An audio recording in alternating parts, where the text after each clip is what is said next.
atau siapkan yang lebih baik di depan untuk setiap kami. Pada hari ini ajari kami Tuhan untuk berjalan di dalam perkataan-perkataan kami, berjalan di dalam komitmen pernyataan kami sendiri.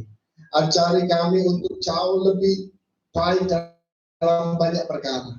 Supaya apa? Supaya kami tahu bahwa yang kau katakan kepada kami, untuk kami katakan, itu luar biasa. Terima kasih Yesus, terima kasih. Di dalam nama Tuhan Yesus kami berdoa dan kami mengucap syukur. Haleluya, bersama-sama katakan. Amin. Tepuk tangan buat Tuhan Yesus. Haleluya.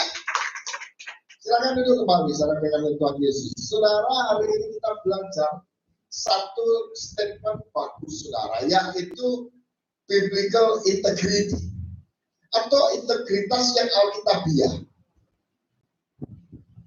Di dalam apa yang saya pelajari, sesuatu yang bagus. Statement apa ya, yang disebutkan statement apa ya, statement kepemimpinan, statement kerohanian, statement yang luar biasa, itu beberapa diadopsi dari bahasa Inggris. Salah satunya integrity. Di Indonesia kan jadi integritas, tapi orang kalau ditanya apa arti integritas gak ngerti. Sampai hari ini bahasa Indonesia belum bisa membangun pemahaman yang solid tentang integritas itu sebenarnya seperti apa. Ada kosakata lain yang juga sulit untuk diterjemahkan, bukannya diterjemahkan tetapi dimengerti itu sebenarnya mau bicara apa. Di dalam bahasa Inggris yang sering kita pakai, sering orang-orang khotbahkan, sering orang pakai di dalam bahasa sehari-hari. Passion sampai ini nggak ada. Passion artinya apa? Semangat loh, semangat ada terjemahnya sendiri bahasa Inggris, benar ya? Semangat, gitu kan? Ada sendiri, gitu kan? Passion itu kuat bertahan, itu ada sendiri, gitu kan? Ada sendiri kosakata yang lain yang berbicara tentang teguh bertahan. Passion itu berbeda. Seperti halnya integritas, integrity. Pada saat orang berbicara integrity artinya apa? Integritas. Nah, integritas itu artinya apa? Gak ada orang tahu. Sampai pada akhirnya ini hanya bisa diketahui dengan cara kita mempelajarinya. Artinya mempelajari, artinya mulai ada orang-orang dari kalangan sekuler maupun kalangan teolog mulai membuat penelitian ilmiah di dalam hal bahasa atau etimologis, mulai dibongkar. Passion itu begini, gitu kan? Lalu integritas itu artinya begini, mulai dibongkar.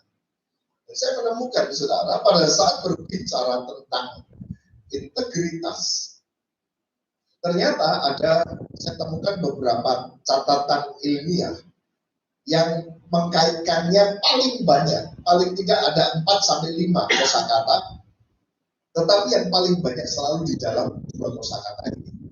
Dan Alkitab pun mencatat yang sama. Alkitab punya kosakata sendiri tentang integrity. Dan memang artinya integrity. Dan di dalam pemakaian kosakata integrity itu paling banyak diterjemahkan di dalam bahasa Indonesia dan bahasa yang lain itu adalah 2 kosakata ini juga. Integrity itu seringkali dikaitkan dengan 2 hal, yaitu yang disebut dengan ketulusan dan kejujuran. Jadi ketulusan dan kejujuran yang bekerja bersama-sama itu menimbulkan integrity. Dan yang paling menarik, integrity itu bukan berbicara tentang ketaatan. Orang ngomong, integritas itu kamu taat, kamu disuruh oleh ibu gurumu, jangan lakukan itu, tetapi lakukan yang ini, gitu kan? Lalu kamu menurut, itu namanya Anda berintegritas. Salah, itu namanya taat. Bahkan integritas kadang-kadang nggak ada kaitannya dengan ketaatan. Tetapi integritas berbicara tentang sesuatu yang luar biasa. Kalau dikatakan di dalam yang kemarin saya sampaikan di dalam pemberkatan pernikahan, itu adalah salah satunya kita berbicara janganlah engkau lupa memperkatakan dan merenungkan kitab Taurat ini siang dan malam, gitu kan? Nah, kata-kata memperkatakan ini sebagian dari langkah awal atau awal mula dari integriti. Karena kamu memperkatakan orang lain mendengar, karena kamu memperkatakan bahkan setan pun mendengar, lalu apa yang terjadi? Barulah dimulailah proses kamu ini berintegritas atau tidak. Pada saat kamu mau dikatakan kamu berintegritas atau tidak, salah satu pengertian yang bagus, saudara, kalau langsung di dalam bahasa Inggris artinya ada. Dulu kita sering pakai kosakata gini, integritas itu artinya apa? Luar dalam sama, itu pun sulit dijelaskan, luar dalam sama itu gimana, gitu kan? Tetapi di dalam salah satu statement di dalam bahasa Inggris, di dalam pengertiannya, the meanings itu, salah satunya mengatakan integrity itu walk the talk, menjalani yang dikatakan, walk the talk, itu bagus. Lalu pemikiran yang lain dari integrity itu dikatakan apa? Undivided, nggak terpisah. Jadi satu kesatuan, utuh. Kosakata di dalam bahasa Ibrani itu diartikan di dalam dua ini. Artinya integritas atau integrity, full, penuh. Kata-kata penuh di sini artinya apa? Full, utuh. Jadi pada saat dikatakan orang yang berintegritas, sikap perbuatannya, sikap yang dilakukannya tiap-tiap hari, dia akan menunjukkan dua hal ini, yaitu walk the talk, melakukan apa yang dikatakannya. Yang kedua, dikatakan undivided, gak terpecah. Jadi kalau kamu ngomongnya A, pada saat kamu berlaku ya sama ya, A itu juga, gitu kan. Cuma yang tadi itu lewat omongan, yang kali ini lewat perkataan. Ini menarik. Pada saat saya mempelajari tentang dua variabel yang paling sering orang pakai untuk menjelaskan tentang integritas, menjelaskan, saudara. Jadi ini alat untuk menjelaskan tentang integritas, yaitu ketulusan dan kejujuran. Pada saat berbicara tentang ketulusan, kita harus belajar kosakata lain lagi terpaksa. Karena apa? Ini bukan kosakata asli dari si integritas. Nah, dikatakan gini, kalau berbicara ketulusan itu adalah sikap terpuji dari seseorang yang mengkomunikasikan dan bertindak dengan tepat dengan seluruh perasaannya, seluruh hatinya, seluruh pikirannya, seluruh orang yang menyampaikan omongannya, nanti kita gini loh, gitu kan, pada saat ini nanti kita gini loh. Lalu yang dikatakan dan dia melakukan itu. Dia mengajak orang atau dia mengajari orang, nanti lakukan ini loh. Lalu dia bertindak itu. Tapi pada saat dia melakukannya dengan sepenuh hati, dengan sepenuh pikiran, dengan sepenuh keyakinan, bahkan perasaannya pun ada di situ. Oh, sama dengan integriti. Makanya ketulusan dipakai. Salah satu variabel dari integritas. Karena kenapa? Orang tulus itu salah satunya itu dapat kelihatan lewat omongannya. Tetapi pada saat dia ngomong seperti itu, memang dia ngomongnya sepenuh hati. Dia nggak buat-buat. Memang dia sepenuh hati. Aku kok kasihan dia lihat itu bukan cuma lip service. Kemarin loh isi itu tuh begini, dia ngalami ini sakit ini. Aduh, aku kok lihat itu sampai aku tidak sampai hati. Itu bukan lip service. Kita banyak temu orang nggak tulus, betul kan? Oh kasihan saya gini. Wah, tapi di belakangnya ngomong apa yang ngerti si A itu beginilah. Itu nggak tulus namanya. Bukan tidak berintegritas, tapi dia nggak tulus. Karena kenapa? Dia ngomong di mulut, tetapi sebenarnya dalam hatinya nggak seperasaan. Dia ngomong kasihan, tapi sebenarnya hatinya nggak kasihan. Dia ngomong orang itu tuh begini yang pinter juga ya gitu kan, tetapi dia sebenarnya nggak setuju sih sebenarnya, tapi dia hanya untuk menarik perhatian orang, dia untuk menarik perhatian lawan bicaranya, dia ngomong semua yang kelihatannya baik, berperasaan dan macam-macam, tapi ternyata hatinya nggak sama, itu nggak tulus. Orang tulus pada saat dia ngomong kasihan, bener-bener kasihan gitu. Nah itu yang menarik. Nah, tapi ada satu hal, saudara, orang tulus itu kadang-kadang kok karakter ketulusan itu kadang-kadang juga berdasarkan pengertian ini. Kadang-kadang itu juga mengesampingkan tujuan aslinya. Tujuan aslinya kan kita pengen, gitu kan? Tujuan aslinya kita pengen masalah ini selesai. Tujuan aslinya kita pengen dia dipulihkan. Tujuan aslinya kita kepengen bahwa dia yang kita ajak ngomong jadi lebih baik. Tujuan ketulusan kan itu. Pernah enggak kalian bertemu dengan orang itu kayak gini? Ya memang aku kita ngomong kayak gini. Aku tuh kalau ngomong apa adanya. Ya kadang-kadang saya mendengar orang-orang yang lebih tua dari saya itu ngomong gini, saya itu pokoknya prinsipnya kalau saya ada di dalam hati itu apa ya tak curahkan apa adanya, ngomong aja apa adanya, yang penting baru itu plong. Pernah dengar ya gitu? Pernah? Pernah, tetapi omongan yang membuat dia ini plong, membuat orang lain terluka. Guanya enggak aja, banyak. Tapi tulus tidak itu sana. Itu tulus. Segenap hati itu dia ngomong apa adanya, tulus gitu kan. Tetapi benar enggak saudara? Kadang-kadang jadi enggak benar. Karena kenapa? Tujuan aslinya jadi meleset. Dia nyaplok, orang lain terluka, gitu kan? Dia nyaplok, puji Tuhan, aku sudah pemberesan dengan si A. Wah, kita sudah beres merdeka. Si A hancur-hancuran dah, gitu kan di situ. Itu tulus, iya. Nah, makanya ketulusan itu kalau dia berdiri secara tunggal kadang-kadang jadi tidak bisa dikatakan dia berintegritas.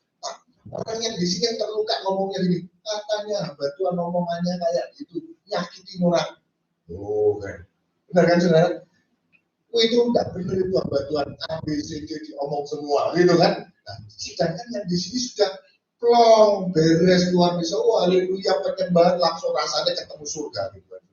Enaknya luar biasa. Yang di sini 3 bulan kemudian tidak ke gereja, sakit hati, baca Alkitab, enggak doa pun tidak, saudara. Sakit hati dari satu orang dengan sakit hati sama 10 orang akhirnya gara-gara omongannya kemarin.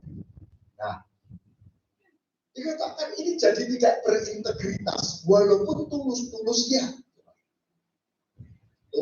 tetapi kadang-kadang mengesampingkan dampaknya, mengesampingkan tujuan aslinya. Tujuan aslinya kan supaya kita ini ada di dalam kesatuan yang baik, gitu kan?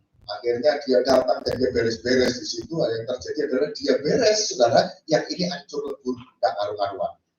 Jadi nggak bisa berintegritas. Yang kedua ada kosakata kedua namanya kejujuran. Kosakata kedua ini namanya kejujuran. Kejujuran itu berbicara tentang kosakata yang lain yang artinya gini, cerita apa adanya secara fakta, nggak nambahi, nggak ngurangi. Jujur itu cerita, segenap hatinya dia jujur, dia cerita apa adanya, tidak ada yang ditambahi, nggak ada yang dikurangi. Kadang-kadang saudara pernah dengar orang yang seperti itu juga, kalau jujur ngomong apa adanya, plus jujur apa adanya, saking apa adanya saudara. Orang lain tuh merasa aku kok dipisui loh, gitu kan? Saking apa adanya dia jujur saudara. Saking apa adanya orang itu ngomong sama kita, aku malah diam. Karena apa gitu kan? Maunya apa sih? Aku kan enggak, bukan aku yang salah sepenuhnya. Kira-kira seperti itu. Padahal dia itu jujur cuma mau ngomong gini. Kemarin tuh situasinya gini. Kamu bilang, sampai gini. Yang di sini ngomong, aku malah diam. Sing salah kan bukan aku. Nah, jujur ya betul. Jujur itu betul jujur. Tetapi kadang-kadang apa yang terjadi? Orang yang jujur, yang di sini sudah jujur banget gitu kan, dia harus siap menanggung kadang-kadang apa konsekuensi negatif. Konsekuensi negatifnya apa? Karena kamu ngomong apa adanya itu nggak pakai apa ya, nggak pakai filter. Kosakatanya kasar ya ucapan kasar gitu kan, kosakatanya gini ucapkan seperti orang tulus juga saudara. Orang tulus kadang-kadang ceplos-ceplosnya masih diatur kalimatnya supaya supaya apa? Supaya kelihatan bagus gitu kan. Tetapi kalau orang jujur itu kadang-kadang dia ngomong apa adanya, dia memang gitu. Kamu ngerti tidak? Bapak itu waktu itu sampai jerit ngomongnya gini gitu kan. Oh, kita kok bisa-bisa ngomongannya saru gitu kan. Padahal memang dia pengen jujur apa adanya gitu kan. Nah, yang terjadi adalah apa? Dia juga harus siap menanggung konsekuensi negatif secara moral gitu kan. Kalau dia jujur, maka dari itu apa? Kejujuran dan ketulusan ini yang digandeng jadi satu, dimix jadi satu. Jujur tapi juga tulus. Jujur juga tulus. Nah, yang menjadi pembungkusnya apa? Kebenaran. Kalau kita berbicara di persidangan, yang jadi pembungkusnya apa? Jujur tapi juga tulus. Pembungkusnya apa? Undang-undang. Kita sebagai orang Kristen di dalam bergaul bersama-sama, pada saat kita ngomong, aku mau jujur, aku juga mau tulus, pembungkusnya apa? Kebenaran firman Tuhan. Udah itu aja. Jadi kamu langsung, aku mau ngomong gini, dengarkan roh di dalam ngomong, stop, jangan ngomong dulu. Gitu kan? Benar nggak? Kita kadang-kadang merasa seperti itu, tapi yang kita saking berpikir, yang penting aku jujur, yang penting aku tulus. Kadang-kadang lost doll, gitu kan? Akhirnya melukai sana sini, gitu kan, dan macam-macam. Nah, tujuan dari keduanya itu ketulusan dan kejujuran pada saat dilakukan bersama-sama. Tujuannya itu apa? Kita ini jadi berkat. Kalau menurut bahasa penelitian sekuler berbicara apa? Hidupmu berkontribusi positif buat masyarakat. Oh, gitu kan. Hidupmu itu bermanfaat buat masyarakat sekitarmu. Hidupmu bermanfaat buat teman-temanmu di sekolah. Itu. Omongan kita kudu hati-hati gitu kan, dibungkus dengan kebenaran juga gitu kan. Nah, kebenaran itu macam-macam. Pada saat kamu ngomong dengan penuh perasaan tetapi dikemas dengan kasih gitu kan, omong dengan penuh perasaan, omong dengan penuh kejujuran tetapi kosakata yang kau pakai juga jangan kosakata yang ngawur gitu kan. Berkatalah benar apa adanya, kira-kira seperti itu. Nah, pada saat Anda ada di sana, itu akan membuat orang lain menilai diri. Oh, kamu itu kayak gini. Karena kenapa? Feedback dari kejujuran itu pasti dan ketulusan, feedbacknya selalu apa? Orang akan menilai kamu siapa. Ternyata di dalam penelitian lebih lanjut, selain orang menilai kamu itu siapa, orang akan berkata gini, selanjutnya nanti kalau aku ada sesuatu, aku bakal tetap kembali ke orang itu atau tidak ya. Itu feedback berdasarkan penelitian ilmiah. Orang setelah menilai seseorang itu siapa, ada feedback yang kedua yang sudah pasti jadi kesimpulan, yaitu apa? Kamu akan ketemu orang itu lagi nggak? Bisa dia berkata, enggak. Kamu bisa berkata, wah aku butuh dia, nasihatnya bagus, aku butuh ketemu sama dia, butuh pendapatnya dia. Nah, itu jadi feedback. Nah, sekarang pada saat kita berbicara integritas di dalam kemasan kerohanian. Ternyata, saudara, pada saat kita masuk di dalam apa yang dikatakan beberapa ayat ini, nanti akan saya tunjukkan. Beberapa ayat ini langsung mengusung kosakata integritas. Dan di dalamnya, di dalam bahasa terjemahan lainnya, menggunakan beberapa kosakata ketulusan dan kejujuran. Amsal 10 ayat 9. Amsal 10 ayat yang ke-9.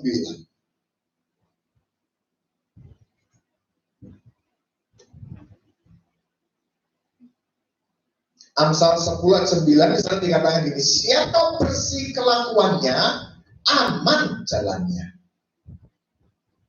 Tetapi siapa berliku-liku jalannya akan diketahui. Nah, sampai di situ. Nah, saya mau kasih pengertiannya. Siapa bersih kelakuannya. Ternyata pada saat berbicara siapa bersih kelakuannya, ini salah satunya diterjemahkan dengan integritas. Bahasa Ibrani Tom. T-O-M. Caranya baca seperti bahasa Inggris T-O-M-E. Tom. Artinya apa? Artinya undivided. Full. Dia itu komplit. Bersih kelakuannya itu berarti pada saat dikatakan undivided, pada saat pengertian dari tone itu salah satunya adalah integrity, integrity. Berarti kalau di sini kita langsung tahu orang yang bersih kelakuannya itu omongannya dan kelakuannya itu sama, artinya walk the talk. Dia melakukan apa yang diucapkannya. Dia walk the talk. Dan orang yang walk the talk, orang yang melakukan yang diucapkannya, dikatakan jalannya itu aman. Nah, ini yang menarik. Hasilnya apa sih kalau kita ini jadi orang yang berintegritas? Nah, kita ngomong jalannya aman. Mazmur 112 ayat 7. Mazmur 112 ayat 7 itu menggambarkan yang dimaksud jalannya aman itu ini. Di sana dikatakan ia tidak takut pada kabar celaka.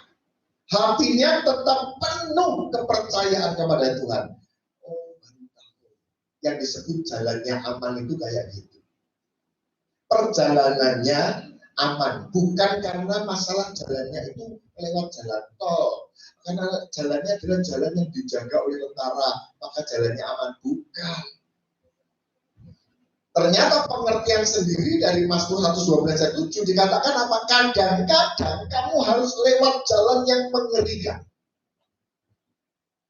Tetapi kamu lewat jalan itu bukan semata-mata aman, tidak ada orang yang berani urus kamu.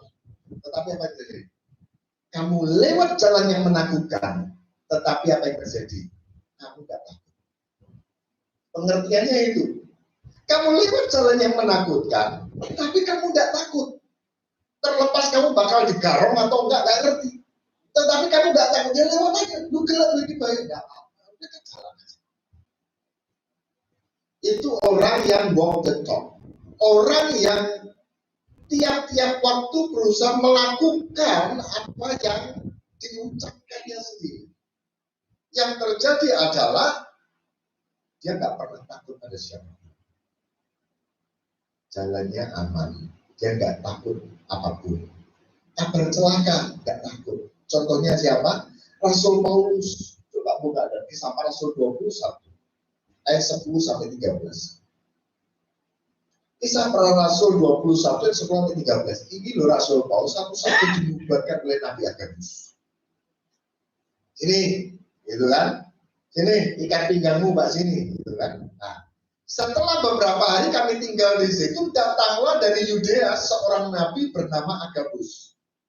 Ayat 11-nya dikatakan, ia datang kepada kami lalu mengambil ikat pinggangnya Paulus, gitu kan. Sambil mengikat kaki dan tangannya sendiri, jadi Agabus mengikat kaki, mengikat tangannya dengan menggunakan ikat pinggangnya Paulus. Agabus ngomong gini, beginilah orang yang punya ikat pinggang ini akan diikat oleh orang-orang Yahudi di Yerusalem dan diserahkan ke tangan bangsa-bangsa lain, ke dalam tangan bangsa-bangsa lain. Ayat 13. Mendengar itu kami bersama-sama dengan murid di tempat itu meminta supaya Paulus jangan pergi ke Yerusalem. Jangan ke Yerusalem. Agabus dan nubuat. Agabus ini dia bernubuat beberapa kali di kitab Perjanjian Baru. Dan itu semua dinubuatkan terjadi, benar-benar terjadi. Oleh karena itu semua orang percaya ini Nabi Agabus, ini tidak main-main, gitu kan? Coba lihat ayat 13. Jadi kamu jangan pergi, aku jangan pergi. Tapi Paulus menjawab apa kamu nangis? Kalau kamu nangis, kamu menghancurkan hatiku. Paulus ngomong apa? Stop.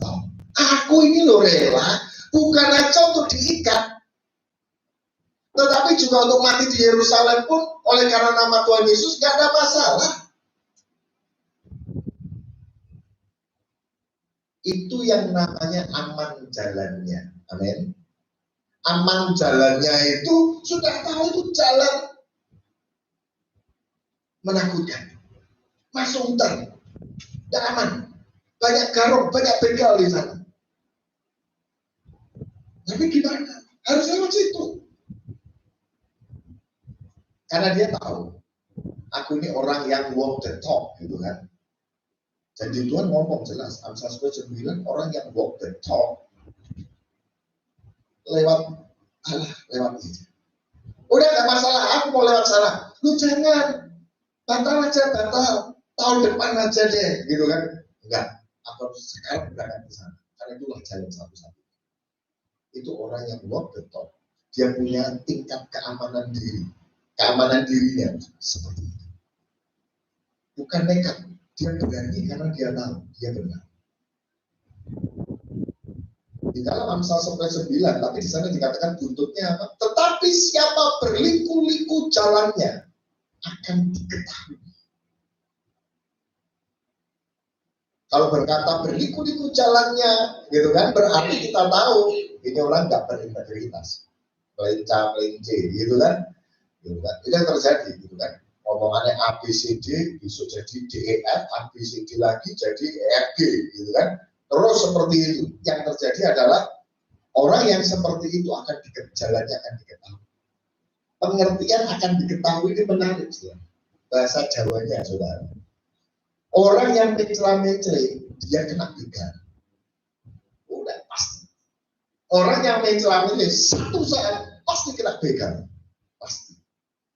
Sepandai-pandainya tupai meloncat, kadang-kadang ia akan terjatuh juga. Itu peribahasa dalam bahasa Indonesia.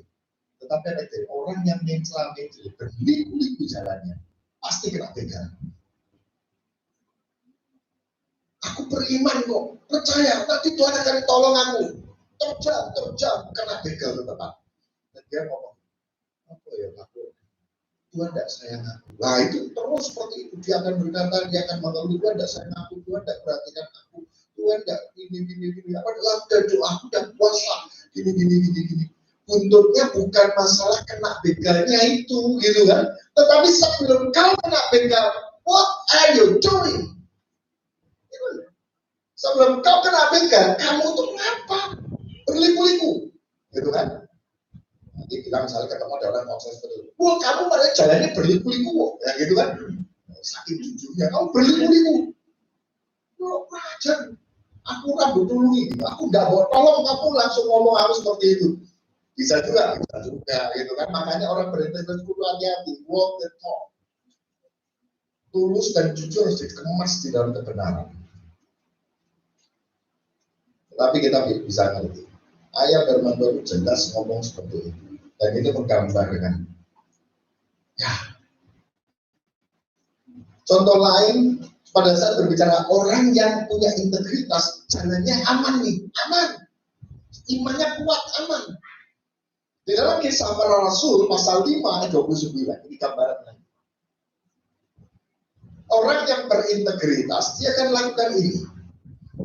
Kisah Para Rasul pasal 5 29. Dia sampai ngomong gitu. Petrus itu ngomong dan rasul-rasul menjawab katanya, kita harus lebih taat pada Allah daripada pada manusia. Ini menarik. Walaupun kelihatannya bagus banget nih, kalimat ini bagus banget. Tetapi ini tidak sesuatu yang mudah dilakukan dan dibutuhkan a strong faith. Itu iman yang kuat loh, gitu kan? Kamu harus lebih tunduk pada Allah daripada pada manusia. Wah, gitu kan? Tapi ini yang dikatakan orang-orang ini aman jalannya, aman. Kenapa? Karena dia tahu, walaupun harus lewati hutan yang mengerikan, menakutkan, banyak begal, banyak penjahat, banyak pencopet di situ. Tapi itu satu-satunya jalan untuk mencapai tujuan yang terbaik yang Tuhan siapkan. Lewati. Oleh karena itu apa? Daud berkata, sekalipun aku lewat lembah kekelaman, aku tidak takut bahaya. Iman itu yang Tuhan mau dilakukan. Pada saat orang berkata, orang ini bersih kelakuannya, orang ini walk the talk. Oleh karena itu, tidak usah takut. Pada saat itu adalah jalan kekelaman. Just go through it. Lewati aja. Tidak ada masalah. Walaupun buntutnya nanti ada begal juga, gitu kan? Tetapi paling tidak, start kamu melangkah, imanmu itu utuh. Tidak akan apa-apa terjadi padamu. Jadi yang pertama tadi, kalau orang itu berintegritas, hasilnya apa? A strong faith. Imannya kuat, luar biasa. Yang kedua, Amsal 11 ayat 13. Amsal 11 ayat 13. Di sana dikatakan orang yang jujur dipimpin oleh ketulusannya. Tetapi pengkhianat dirusak oleh kecurangannya. Dikatakan orang yang jujur di dalam bahasa aslinya, dalam bahasa Ibrani, diartikan apa? Orang itu adalah orang yang jujur, honest. Jujur, memang betul, orang yang jujur, honest. Akan dipimpin oleh ketulusannya. Pada saat saya pikir, oh ini jujur dan ketulusan, ini pasti kita ini. Ternyata enggak. Orang yang jujur, honest people, dipimpin oleh ketulusannya. Ternyata bahasa asli ketulusannya adalah apa? Integritas. Orang yang jujur dipimpin oleh integritas. Nah itu tadi, makanya pada saat kita berkata kita mau jadi orang yang jujur, ya ngomong apa adanya, jangan ditambahi, jangan dikurangi, sampaikan. Tetapi harus dengan integritas, gitu kan, harus dengan integritas. Tetapi dikatakan pengkhianat atau penjahat dirusak oleh apa? Kecurangannya. Kata-kata dipimpin, ternyata di dalam bahasa aslinya pengertiannya adalah keep on track. Orang yang jujur, dia dikatakan dipimpin oleh ketulusannya. Dia ketulusan atau integritas. Startnya di integritas. Aku ini orang yang walk the talk, gitu kan? Dan walk the talk ini akan memimpin kamu sampai kepada satu titik yang namanya, oh kamu itu kamu yang jujur ya. Nah, ternyata pada saat dikatakan orang yang walk the talk, dia tahu caranya memimpin dirinya, yaitu apa? Keep on the track. Orang yang setia, faithful. Orang yang berintegritas itu dengan setia, berujung pada apa? Sikapnya jujur kepada orang. Nah, kalau orang itu jujur karena dasarnya dia berintegritas, kadang-kadang aman nih omongannya, gitu kan? Agak lebih cerdas dikit, gitu kan? Dia ngomong jujur apa adanya, tidak mengurangi fakta, tidak melebihkan fakta, tidak ada masalah. Tetapi yang terjadi adalah dia tetap bisa menyampaikan itu semuanya dengan baik.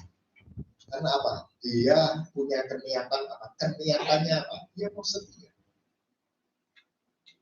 Keep on the track. Dia dijaga langkahnya, tetap ada di jalur itu, enggak kemana-mana. Itu orang yang berintegritas, orang yang melakukan apa yang diucapkannya. Jadi kalau kita ngomong, berarti kalau kita berintegritas, hasilnya yang kedua apa tuh? Hasilnya adalah kesetiaan, faithfulness, keep on the track. Dia tidak kemana-mana, dia tetap ada di sini. Tapi kalau orang itu sudah pernah berpikiran mau A, mau B, mau C, gitu, wah ini angel, saya akan sulit, nggak ada usaha untuk menerobos, nggak ada usaha untuk mengerjakan sesuatu. Bahkan di dalam kosakata yang pertama tadi saya katakan, nggak punya passion untuk nembus sampai ke tujuan utamanya, nggak punya passion seperti itu. Sulit, ya udah sana aja. Sulit ke sana aja. Sulit ke situ aja. Sampai kapanpun orang seperti itu jangan pernah temui kalau orang-orang itu jujur. Sampai. Kenapa? Gak setia. Pasti ada yang ditutupi. Pasti ada yang ditutupi. Yang ketiga, kamu mau jadi orang yang berintegritas. Saya katakan ini, orang yang berintegritas itu all glory to God. Segala kemuliaan bagi Allah. Kolose pasal 3 ayat 17 dan ayat 23. Kolose 3 ayat 17 dan 23. Di sana dikatakan gini, dan Segala sesuatu yang kamu lakukan dengan perkataan atau perbuatan, lakukanlah itu semuanya dalam nama Tuhan Yesus. Ini salah satu spirit karismatik. Segala sesuatu yang kamu lakukan dengan perkataan atau perbuatan. Everything you do with your talk and your doing and your words. Lakukan itu semuanya dalam nama Tuhan Yesus sambil mengucap syukur oleh Dia kepada Allah Bapa kita. Ayat 23. Apapun juga yang kamu perbuat, perbuatlah dengan segenap hatimu seperti untuk Tuhan dan bukan untuk manusia. Nah, inilah yang menjadi kemasan kebenaran tadi pada saat itu. Aku mau jujur kok, gitu kan? Jujur. Coba kamu pada saat kamu ngomong sama orang, nasihati, bahkan kamu marah sama seseorang, seperti kamu sedang ingin ngomong sama Tuhan. Kalau kamu di dalam apapun yang kamu lakukan, kamu mau ngomong pun, kamu seperti mau ngomong sama Tuhan. Saya ngomong, kamu akan ngatur kata-kata. Saya jamin kamu mau nggak tulus nggak berani.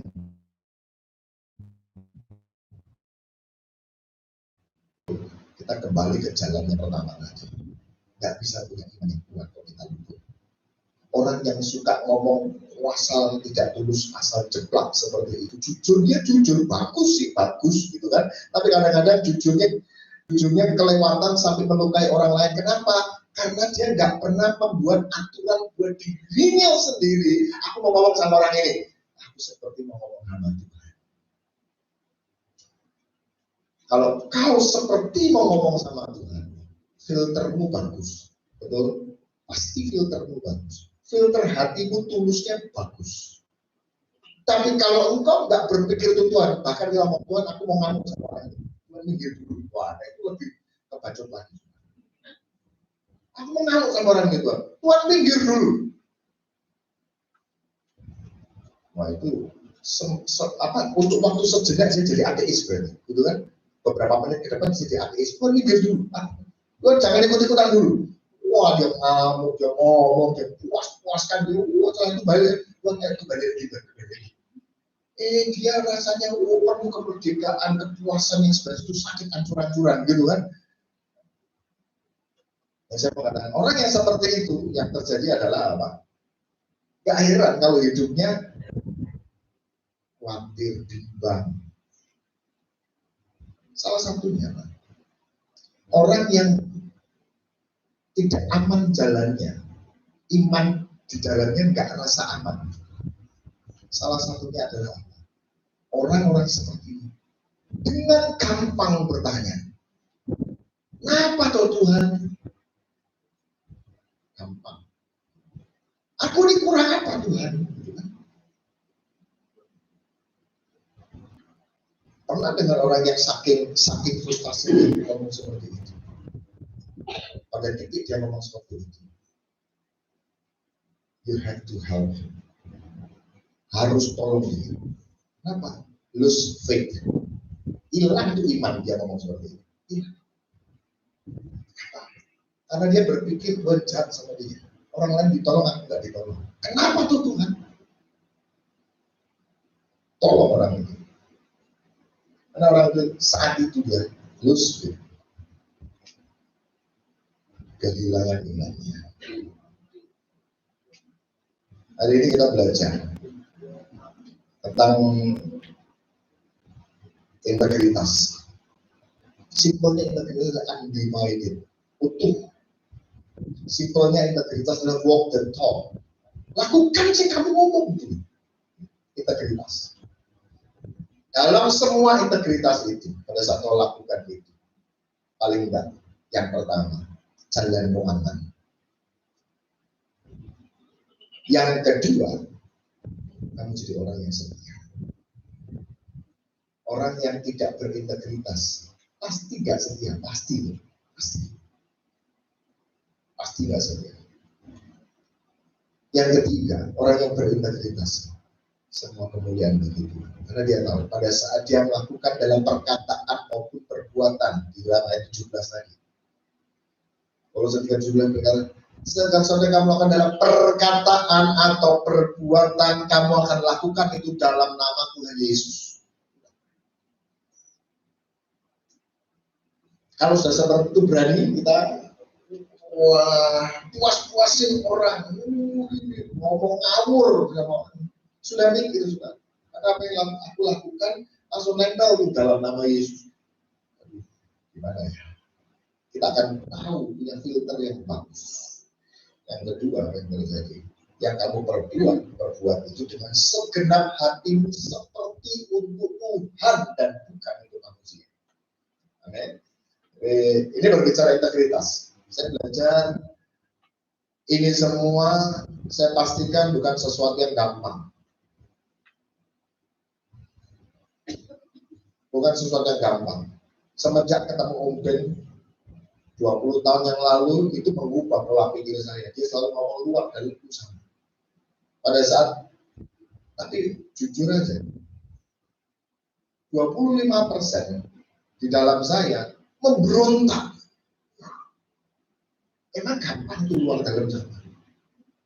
Luar biasa beratnya. Kenapa? Semuanya jadi terbatas. Aku mau gini nggak bisa, aku mau gini nggak bisa. Pengennya gegeran sama orang, ngamuk sama orang nggak bisa juga. Terus gimana enaknya? Dia nggak tersiksa, aku yang tersiksa. Kira-kira seperti itu. Pengennya pada saat diberikan barrier itu aja jadi satu persoalan. Sampai pada satu titik. Beberapa tahun lalu pada saat saya menemukan tentang integritas dan baru saya dalami ulang beberapa waktu lalu. Saya ngomong, kalau semua orang percaya melakukan yang namanya integritas kayak gini tadi, saya jamin dunia ini damai. Gak ada orang yang tulus, gak ada pencoleng, gak ada pencuri, gak ada orang yang niatnya gak baik, gak ada. Tapi semua butuh proses. Karakter itu butuh proses. Tapi bukannya tidak berhasil. Pasti ada hasil, pasti. Kalau sampai 5 tahun gak ada hasil, something wrong. Oleh karena itu kita butuh. Dalam perjalanan ke depan, oke. Lakukan yang terbaik yang kita bisa lakukan.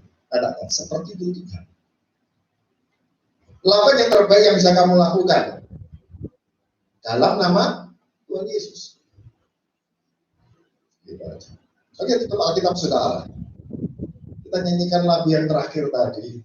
Itu luar biasa, anugerah. Untuk menjadi orang berintegritas itu butuh anugerah. Benar-benar butuh anugerah. Saya katakan, saya harus berjuang habis-habisan, kadang-kadang gagal di 25% dari omongan yang satu tadi. Omongannya apa? Luar dalam usaha. Gak gampang. Gak gampang. Tapi paling tidak ada usaha itu mau lakukannya. Agar berdiri bersama-sama.